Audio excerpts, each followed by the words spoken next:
3000년 전 중국의 한 현자가 64개의 괴로 인생의 모든 답을 담았다고 했습니다.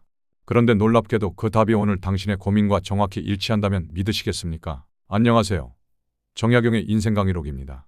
강진 유배지에서 18년을 보내며 저는 수많은 고전을 탐독했습니다. 그 중에서도 주역은 제게 특별한 의미를 가진 책입니다. 왜냐하면 이 책이야말로 변화무쌍한 인생을 살아가는 지혜를 담고 있기 때문입니다. 주역은 단순히 점을 보는 책이 아닙니다.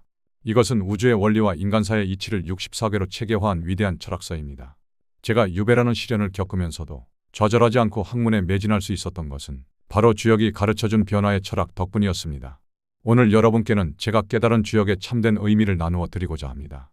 3000년 전 중국에서 탄생한 이 지혜가 21세기를 사는 여러분에게도 여전히 유효한 인생의 나침반이 될 수 있음을 보여드리겠습니다. 본론 1. 주역. 점술서가 아닌 철학서. 여러분, 주역을 단순히 점 보는 책으로만 알고 계시지는 않으신가요? 저는 이 책이 우주와 인생의 변화 원리를 담은 위대한 철학서라고 말씀드리고 싶습니다. 제가 수많은 고전을 연구해봤지만 주역만큼 세상의 이치를 체계적으로 설명한 책은 없었습니다. 주역의 역자는 바뀌다는 뜻입니다.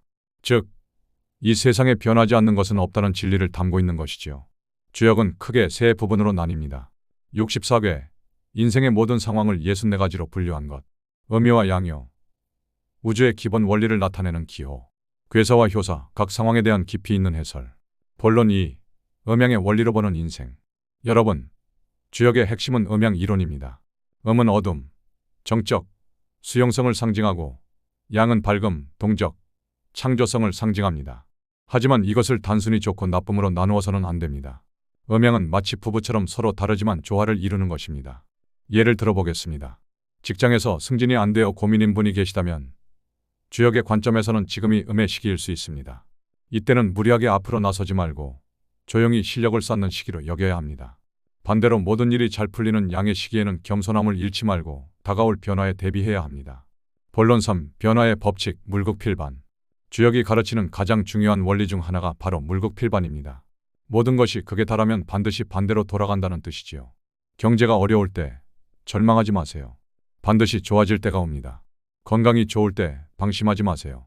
꾸준한 관리가 필요합니다. 인간관계가 힘들 때 인내하며 기다려보세요.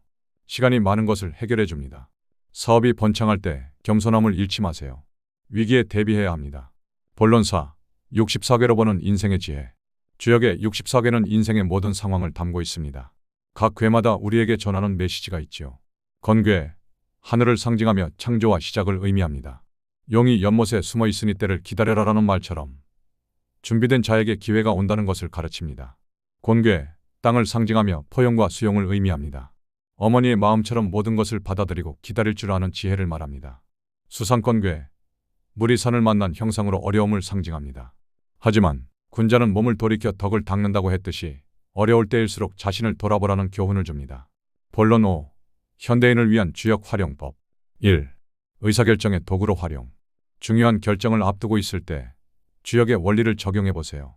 지금이 진의 때인가, 퇴의 때인가, 내 상황이 음의 시기인가, 양의 시기인가, 변화의 징조는 무엇인가. 2. 자기 성찰의 도구로 활용. 주역은 외부 상황뿐만 아니라 내면을 들여다보는 거울이기도 합니다. 내 마음의 상태는 어떤가?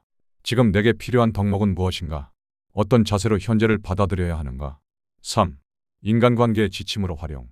주역의 음양 조화 원리를 인간관계에 적용해 보세요. 상대방의 성향을 이해하고 맞춰가기. 갈등 상황에서 물러설 때와 나아갈 때 구분하기. 서로 다름을 인정하고 조화 찾기. 본론 6. 주역이 주는 현대적 교훈. 오늘날처럼 변화가 빠른 시대의 주역의 변화 철학은 더욱 중요합니다. AI와 디지털 혁명으로 세상이 급변하고 있지만 변화의 기본 원리는 3000년 전과 다르지 않습니다. 주역은 미래를 예측하는 것이 아니라 불확실한 상황에서 어떻게 행동해야 하는지를 가르칩니다. 때를 아는 것, 가장 큰 지혜라고 했듯이 상황을 정확히 판단하는 능력이 중요합니다. 현대인들은 성공과 실패, 행복과 불행을 극단적으로 받아들이는 경우가 많습니다. 하지만 주역은 모든 것이 음양의 조화라고 가르칩니다. 좋을 때는 겸손하고 어려울 때는 인내하는 것이지요. 여러분, 제가 왜 주역을 이토록 중요하게 여기는지 말씀드리겠습니다. 1801년 강진으로 유배를 떠났습니다. 그때 제 나이 40이었고 앞날이 막막했습니다. 가족과 헤어져야 했고 벼슬길은 끊어졌으며 학문적 꿈도 무너지는 것 같았습니다. 하지만 주역을 다시 읽으며 깨달았습니다. 이것이 바로 음의 시기라는 것을 말입니다. 주역에서는 군자는 어려울 때 덕을 닦는다고 했습니다. 유배는 제게 저주가 아니라 오히려 축복이었던 것입니다. 제가 추구했던 실학은 현실에 도움이 되는 학문을 말합니다. 주역 역시 마찬가지입니다. 현실 도피의 수단이 아니라 현실을 올바르게 판단하고 대처하는 지혜를 주는 책입니다. 제가 본 주역의 핵심 가치, 경세치용, 세상을 다스리는 데 쓸모있는 학문. 주역의 64개는 모든 현실 상황에 대한 대처법을 제시합니다. 이용우생, 백성의 생활을 풍요롭게 하는 학문. 개인의 삶뿐만 아니라 사회 전체의 조화를 추구합니다. 실사구시, 사실에 바탕한 진리 추구. 미신적 해석이 아닌 합리적 사고에 기반한 철학입니다. 제가 살았던 조선 후기는 온갖 모순이 뒤섞인 시대였습니다. 주역의 관점에서 분석해보면 당시 조선은 부괴의 상황이었습니다. 하늘과 땅이 소통하지 못하는 궤로, 위정자와 백성이 단절된 상태를 의미합니다. 양반은 양반대로, 백성은 백성대로 각자의 길을 가며 조화를 이루지 못했습니다. 하지만 주역은 희망을 말합니다. 부괴 다음에는 반드시 동인괴가 옵니다. 사람들이 하나로 뭉치는 때가 온다는 뜻입니다. 저는 그래서 절망하지 않았고 개혁의 꿈을 포기하지 않았습니다. 오늘날 여러분이 살고 있는 시대는 어떤가요? 제가 보기에는 혁괴의 시대입니다. 혁괴는 변혁을 의미하는 궤로, 때가 되면 하늘도 변한다는 뜻입니다. AI 시대, 디지털 혁명의 소용돌이 속에서 여러분에게 필요한 것. 시변지지, 시대의 변화를 읽는 지혜, 변화의 흐름에 순응하되 본질을 잃지 않는 것. 중정지도, 중용의 자세, 극단에 치우치지 않고 균형을 찾는 것.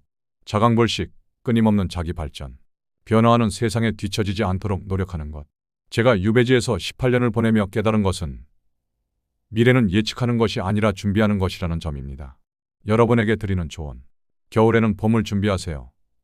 어려운 시기일수록 내실을 다져야 합니다. 여름에는 가을을 대비하세요. 좋을 때일수록 위기를 대비해야 합니다.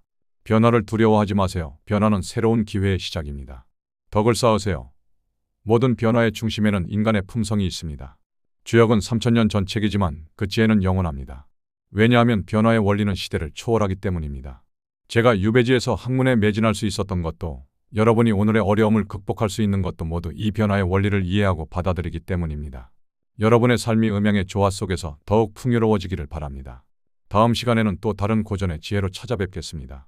감사합니다.